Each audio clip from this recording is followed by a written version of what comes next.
Assalamualaikum semuanya. Semoga kalian semua dalam keadaan sehat dan dilancarkan rezekinya. Amin ya robbal alamin.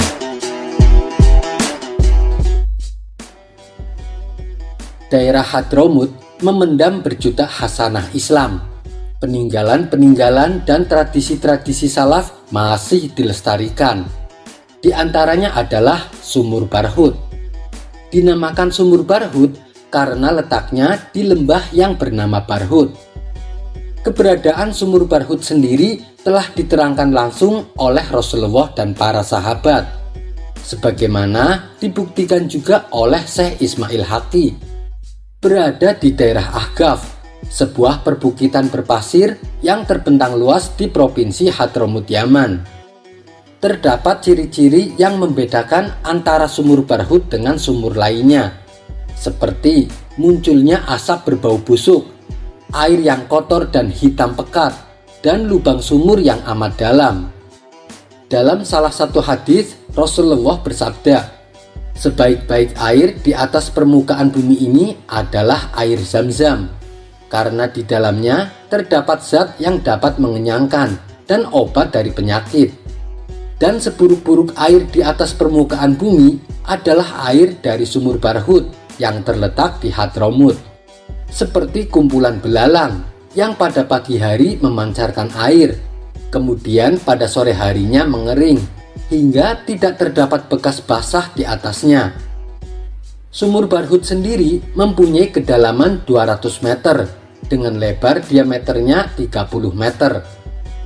Ada beberapa kisah mengerikan yang berhubungan dengan Sumur Barhut, dan kisah-kisah ini diyakini oleh warga setempat.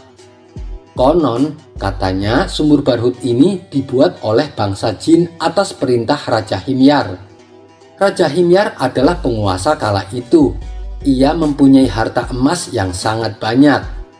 Menjelang di usia tuanya, Raja Himyar takut kalau sepeninggalannya nanti semua harta emasnya akan diambil orang. Kemudian Raja Himyar berkonsultasi dengan bangsa jin. Maka atas inisiatif bangsa jin dibuatlah sebuah sumur untuk menyembunyikan semua emasnya. Sumur itulah yang disebut Sumur Barhut. Setelah Raja Himyar wafat, Sumur Barhut tersebut dialihfungsikan sebagai penjara untuk bangsa jin. Bagi bangsa jin yang berkhianat atau melanggar perintah Raja Jin, langsung dimasukkan ke dalam Sumur Barhut. Oleh sebab itulah Sumur Barhut menjadi tempat yang semakin mengerikan. Kisah lain menceritakan, dahulu ada rombongan musafir yang kehabisan bekal air. Mereka lalu mencari sumber air, hingga sampailah mereka di Sumur Barhut. Karena saking dalamnya sumur tersebut, salah satu dari mereka terpaksa harus turun dengan menggunakan seutas tali. Ketika sampai di dasar sumur, tiba-tiba orang tersebut menjerit-jerit. Ia minta tolong supaya segera diangkat. Namun saat kawan-kawannya menarik talinya, yang terangkat hanya tinggal kepalanya. Badannya sudah tidak ada lagi. Kemudian ada cerita lain yang tak kalah mengerikan. Dahulu ada seorang ibu bersama bayinya sedang istirahat di sekitar Sumur Barhut. Karena ada suatu keperluan, si ibu ini pergi dan meletakkan bayinya di dekat Sumur Barhut. Saat si ibu kembali, ternyata bayinya sudah hilang. Konon katanya, bayi tersebut dicuri oleh bangsa jin dan dimasukkan ke dalam Sumur Barhut. Anas bin Malik radhiyallahu an berkata dalam salah satu riwayatnya bahwa arwahnya orang-orang kafir berada di dalam Sumur Barhut. Kemudian Sayyidina Ali bin Abi Thalib mengatakan, sebaik-baiknya bukit adalah Bukit Mekah dan seburuk-buruknya bukit adalah Bukit Barhut, karena di sana terdapat sumur yang dihuni oleh arwahnya orang-orang kafir. Abdullah bin Umar juga meriwayatkan yang sama, bahwa Sumur Barhut adalah tempat arwahnya orang-orang kafir. Syekh Muhammad bin Makrom, penyusun kitab Lisanul Arab, menyatakan bahwa tidak ada satu orang pun yang mampu mencapai dasar Sumur Barhut. Itu karena kedalamannya. Pada malam hari, sumur Barhut terasa lebih panas dan terdengar suara teriakan orang-orang yang sedang disiksa. "Wahai Daumah, wahai Daumah." Begitulah suara teriakan tersebut. Ibnu Al-Qayyim dalam kitabnya Ar-Ruh fi Al-Kalam ala Arwah Al-Maut wa Al-Ahya menyebutkan bahwa teriakan kata Daumah yang terdengar dari dalam sumur tersebut adalah salah satu nama malaikat yang ditugaskan untuk menyiksa orang-orang kafir. Imam Suyuti mengisahkan, dahulu ada seorang laki-laki yang menetap di Mekah. Beliau adalah orang yang baik juga amanah, sehingga banyak orang-orang yang menitipkan barang kepadanya. Suatu hari ada orang kaya raya hendak bepergian keluar kota. Ia pun menitipkan uang 1000 dinar kepada orang baik ini. Karena apabila ia simpan sendiri di rumahnya, si orang kaya khawatir akan jadi sasaran para pencuri. Karena sepeninggalan dirinya, rumahnya sepi tak berpenghuni. Kala itu 1000 dinar adalah jumlah uang yang sangat banyak. Dan ketika orang kaya sudah berada di luar kota, orang yang baik ini meninggal dunia. Masalahnya, uang titipan yang 1000 dinar ia kubur di samping rumah, tapi tidak ia beritahukan kepada anaknya. Akhirnya kemudian, saat si orang kaya itu telah kembali, ia meminta uang titipannya yang 1000 dinar. Anaknya pun menjawab bahwa ayahnya sudah meninggal dan ia tidak tahu menau soal titipan uang tersebut sebab ayahnya tidak memberitahukan kepadanya. Si orang kaya lalu memutuskan untuk menemui salah satu ulama yang ada di Masjidil Haram. Ia pun mengadukan masalah yang telah menimpanya. Sang ulama menyarankan supaya orang kaya tersebut mendatangi sumur Zam-Zam di sepertiga malam. Sang ulama menyarankan hal itu karena ada yang berpendapat arwahnya orang-orang mukmin diletakkan di sumur Zam-Zam. Panggillah dan teriakan namanya, barangkali ruhnya ada di situ, dan katakan apa maksud kedatanganmu, kata sang ulama. Maka pergilah orang kaya ini menuju sumur Zam-Zam sesuai arahan sang ulama. Tapi saat si orang kaya meneriakkan namanya berulang kali, tidak ada jawaban dari sumur Zam-Zam tersebut. Si orang kaya pun kembali menemui sang ulama untuk memberitahu hasilnya. Sang ulama lalu kembali menyarankan supaya pergi ke sumur Barhut yang terletak di kota Hadramut. Setelah menempuh perjalanan cukup lama, sampailah orang kaya ini di sumur Barhut. Ia pun berteriak memanggil nama orang yang ia titipi uang 1000 dinar. Tiba-tiba terdengar jawaban dari dalam sumur tersebut. Ruh orang yang dipanggilnya itu berkata, "Celaka engkau, kenapa engkau sampai kemari?" Si orang kaya pun terkejut. "Bagaimana mungkin? Engkau kan orang baik. Kenapa ruhmu ada di sini? Ini kan tempatnya ruh orang-orang kafir. Kenapa kau ada di sini?" tanya si orang kaya. "Sewaktu hidup di dunia, aku mempunyai kerabat di daerah Khurasan. Namun aku memutus silaturahmi dengannya, sehingga Allah mengazab diriku dan Allah letakkan ruhku di sini," jawab ruh orang tersebut. "Lalu di mana kau letakkan harta titipanku?" tanya si orang kaya. "Uangmu saya kubur di samping rumah. Galilah tanah tersebut, nanti kau akan menemukannya," jawab ruh orang tersebut. Kemudian orang kaya ini segera pergi menuju rumahnya dan berhasil mendapatkan kembali uangnya. Ada kisah lain yang tidak kalah menarik yang diriwayatkan oleh Imam Ibnu Qayyim. Dahulu ada seorang Yahudi yang mempunyai anak beragama Islam.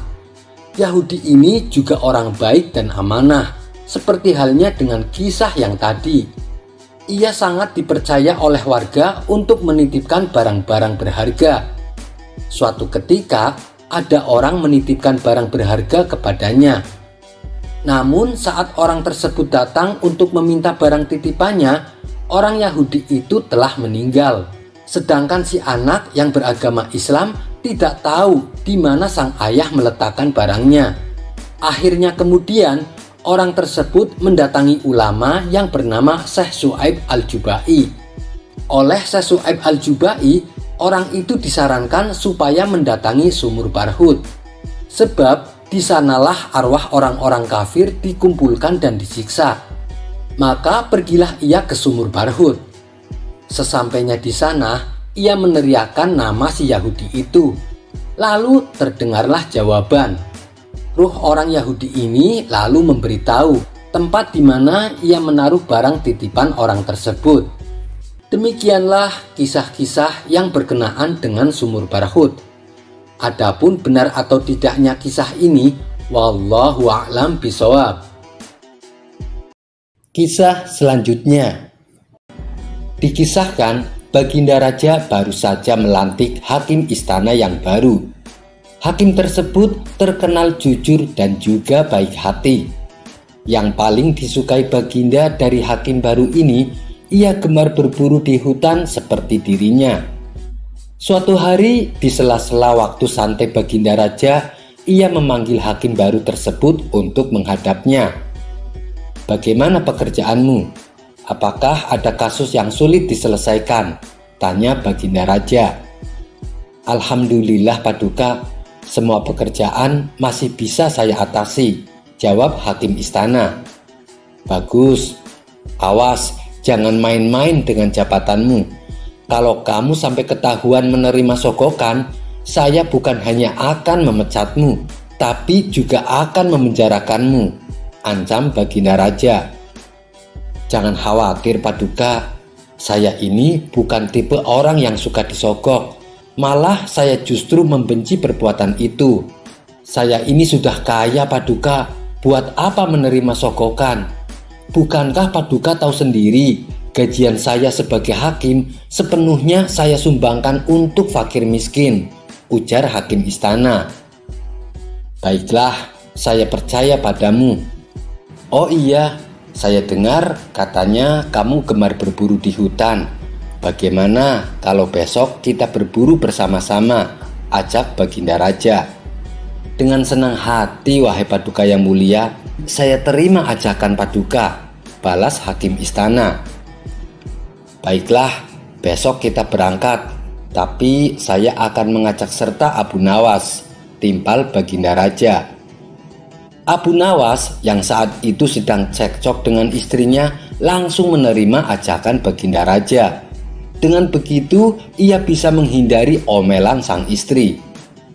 Singkat cerita, Abu Nawas, hakim istana, dan Baginda Raja pergi meninggalkan istana.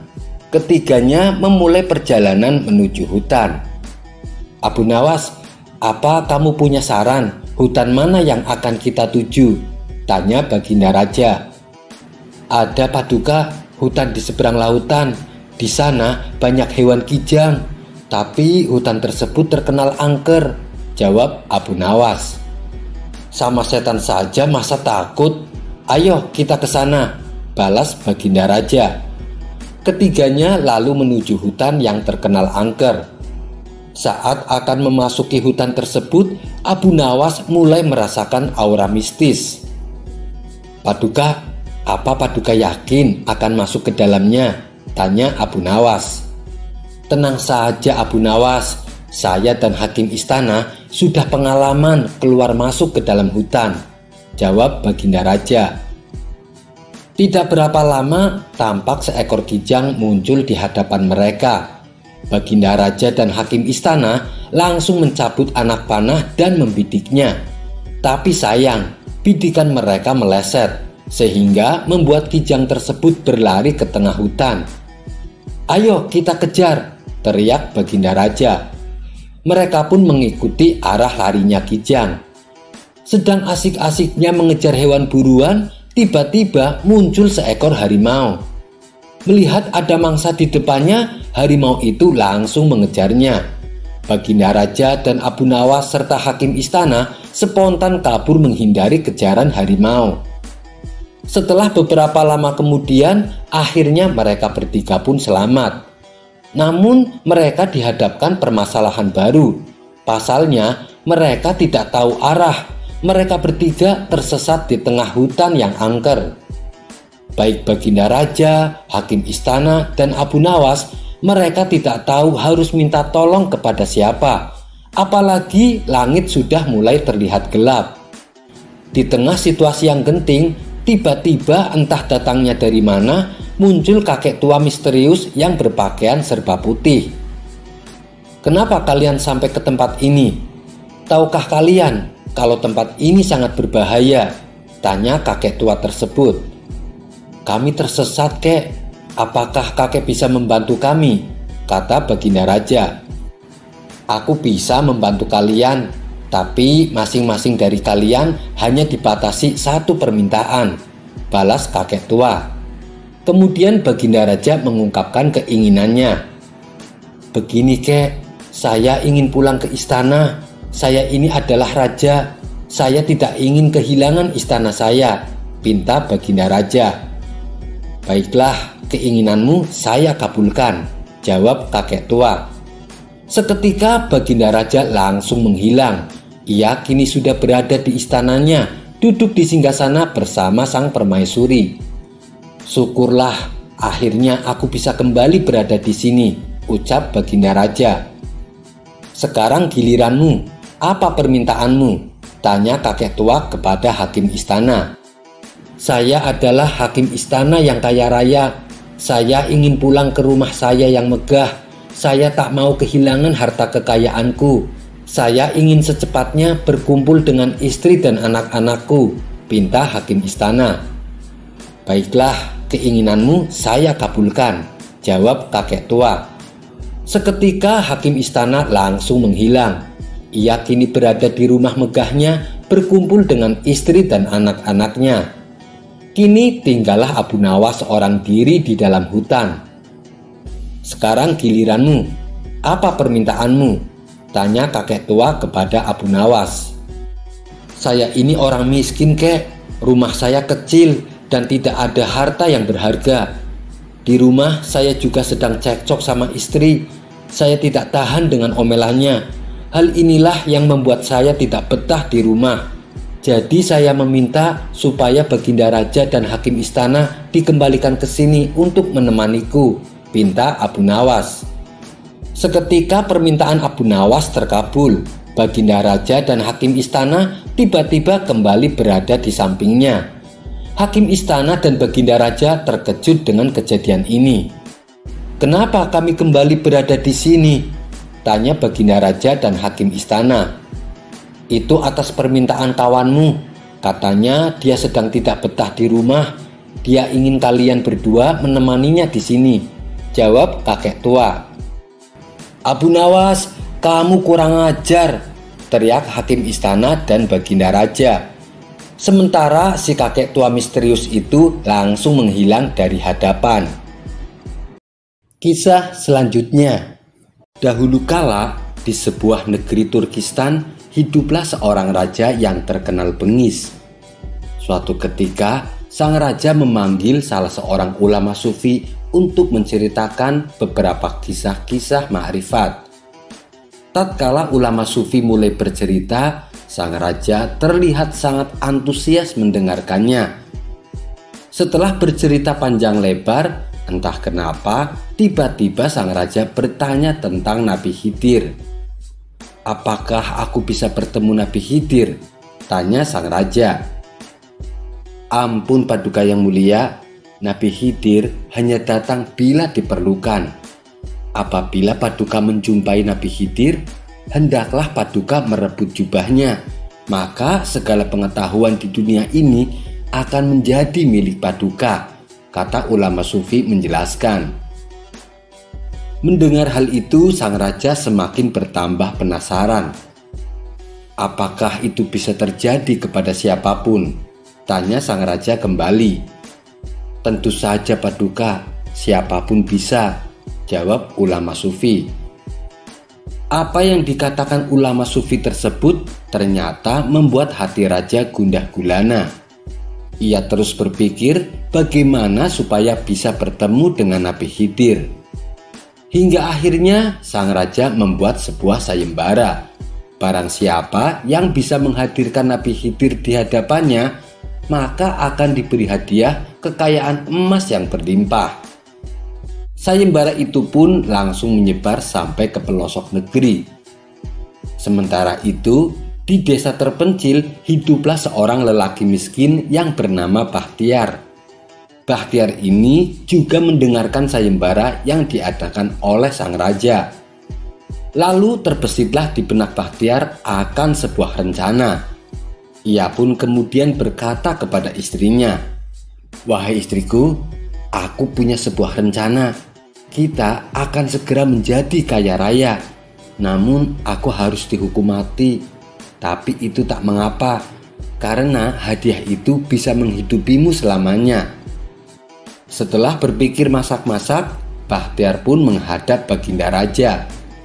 Ia dengan lantang mengatakan bisa menghadirkan Nabi Khidir dalam waktu 40 hari. Namun ada syaratnya, yaitu raja harus memberinya 1000 keping emas. Syarat itu pun diterima oleh Baginda Raja. "Aku kabulkan persyaratanmu. Bahkan bila kau berhasil melakukan tugasmu, kamu akan mendapatkan hadiah 10 kali lipat. Tapi bila kamu gagal, kamu akan saya hukum mati," ucap sang raja menegaskan. Bahtiar pun menerima syarat tersebut. Ia pulang dengan membawa 1000 keping emas dan diberikannya kepada sang istri. Hari pun berganti, sampailah waktu yang ditentukan oleh sang raja. Maka di hari ke-40, Bahtiar menghadap Baginda Raja. "Mana Nabi Khidirnya?" tanya sang raja. Ternyata jawaban Bahtiar di luar dugaan. Ia justru malah menasehati rajanya. "Paduka yang mulia, kerakusanmu telah menyebabkan kau mengira bahwa uang akan dapat mendatangkan Nabi Khidir. Tetapi Nabi Khidir tidak akan muncul oleh panggilan yang berdasarkan kerakusan," kata Bahtiar menjelaskan. Mendengar hal tersebut, sang raja pun menjadi murka. "Celaka kamu telah mengorbankan nyawamu, kamu berani melawan keinginan seorang raja," bentak sang raja emosi. Namun Bahtiar tidak gentar sama sekali. Ia bahkan kembali menasehati sang raja. Memang betul, siapapun bisa bertemu Nabi Khidir. Akan tetapi pertemuan itu bisa terjadi manakala niat dan maksudnya adalah benar dan dengan izin Allah, tutur Bahtiar. "Cukup, alasanmu tidak akan memperpanjang usiamu. Kita lihat saja hukuman mati dengan cara apa yang pantas untukmu," ujar sang raja. Kemudian Baginda Raja berkonsultasi dengan beberapa menterinya untuk dimintai pendapat. Menteri pertama menyarankan supaya Bahtiar dipanggang hidup-hidup. Itu sebagai peringatan bagi siapa saja yang berani mempermainkan rajanya. Lalu menteri kedua menyarankan supaya Bahtiar dihukum mati dengan cara dicincang-cincang tubuhnya. Sedangkan menteri ketiga, dia menyarankan supaya Bahtiar dibebaskan saja dan dipenuhi kebutuhannya. Dengan begitu, Bahtiar tidak akan melakukan penipuan lagi. Setelah mendengar semua saran dari para menterinya, sang raja terdiam sejenak. Suasana pun mendadak berubah menjadi menegangkan. Dan ketika sang raja hendak memutuskan perkaranya, tiba-tiba datang lelaki tua misterius memasuki ruangan. Lalu lelaki tua itu berkata kepada sang raja, "Semua pendapat dari para menterimu sesuai dengan ilmu yang mereka ketahui." Sang raja heran dan bingung dengan ucapan lelaki tua itu. Ia pun kemudian bertanya, "Apa maksudmu, wahai Pak Tua?" tanya Baginda Raja. Lelaki tua itu lantas menjelaskan, "Menterimu yang pertama dulu adalah seorang pemanggang roti. Yang ia tahu hanya ilmu panggang memanggang. Makanya ia menyarankan hukuman panggang. Dia bukan orang berilmu, tapi malah menjabat sebagai menteri. Lalu menterimu yang kedua, ia dulunya seorang penjagal hewan. Yang ia tahu hanya ilmu cincang-mencincang. Makanya ia menyarankan hukuman cincang. Dia bukan orang berilmu, tapi malah menjabat sebagai menteri. Sedangkan menterimu yang ketiga, dia memang seorang yang berilmu. Ia berusaha mencari dan melihat akar sumber masalah dari semua ini. Makanya ia bersikap bijak dalam memutuskan perkara. Hai raja, ada dua hal yang perlu kamu perhatikan. Pertama, Nabi Khidir akan muncul hanya pada seseorang yang bisa mengambil manfaat dari pertemuan tersebut. Kedua, orang ini, maksudnya Bahtiar, sebagai bukti pengorbanannya. Ia terpaksa melakukan penipuan. Ia pun rela melakukan apa yang ia anggap harus dilakukan, meskipun harus mengorbankan nyawanya, asalkan dia dapat membahagiakan keluarganya. Makanya, dalam situasi genting ini, membuat saya sudah sepantasnya muncul di hadapan kalian, kata lelaki itu menjelaskan panjang lebar. Ternyata lelaki tua misterius ini adalah Nabi Khidir. Ia muncul dengan berpenampilan layaknya seorang sufi. Semua orang yang hadir menjadi melongo. Semua mata tertuju pada Nabi Khidir. Namun tiba-tiba ia langsung menghilang. Sang raja menjadi lemas melihat apa yang dialaminya. Baginda raja sangat menyesal karena tidak sempat memanfaatkan dengan baik akan kehadiran lelaki tua itu, yang tak lain adalah Nabi Khidir, orang yang selama ini ingin ditemuinya. Sesuai dengan yang diperintahkan Nabi Khidir, sang raja akhirnya memberikan belanja secara teratur kepada Bahtiar. Sementara menteri pertama dan menteri kedua dipecat, sedangkan menteri yang ketiga tetap dijadikan sebagai menterinya. 1000 keping emas pun dikembalikan oleh Bahtiar kepada rajanya sebagai kas kerajaan. Dalam sebuah catatan, Bahtiar adalah seorang ulama sufi yang hidupnya sederhana di daerah Khurasan. Ia sama sekali tidak dikenal sampai peristiwa ini terjadi. Wallahu a'lam bishawab. Sekian dulu perjumpaan kita kali ini. Sampai bertemu lagi di kisah selanjutnya. Terima kasih yang sudah subscribe dan setia menonton channel ini. Wassalamualaikum warahmatullahi wabarakatuh.